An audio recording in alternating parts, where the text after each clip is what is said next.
Il a été embauché pour faire la guerre. Hein, soyons clairs. Voilà, il est embauché par qui?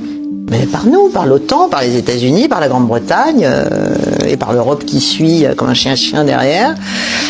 Donc, il a fait sa guerre, il l'a perdue. Nous l'avons inondé d'argent, d'armes, de soutien, de formation, d'entraînement, de tout. Okay, mais mathématiquement, ça ne pouvait pas se gagner. Sauf que ça, c'est notre raisonnement à nous. Nous sommes pétris de haine et de mépris pour la partie adverse. Et en fait, à cause de ça, on ne voit pas les grandes masses, on ne voit pas les fondamentaux, on ne voit pas les aspects culturels, on ne voit pas la résilience, on ne voit pas le nationalisme, on ne voit pas le patriotisme, on voit rien. Voilà. Bon, donc, ce conflit était inégal et ne pouvait être gagné, à mon avis, dès le début. Mais lui, il s'est prêté au jeu.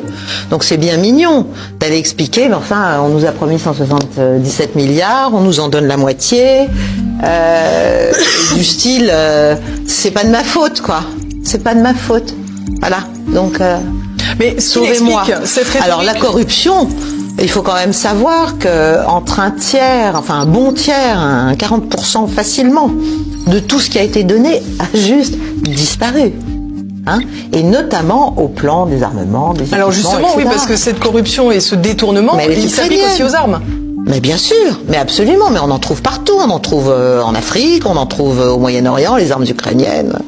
Vous savez, c'est... Enfin, du coup, c'est des armes occidentales. Oui, c'est des armes occidentales destinées à l'Ukraine, revendues, vendues, ils s'en mettent tous plein les poches. De toute façon, l'Ukraine, avant même ce conflit, et bien avant même ce conflit, était un des États déjà les plus corrompus de l'Europe.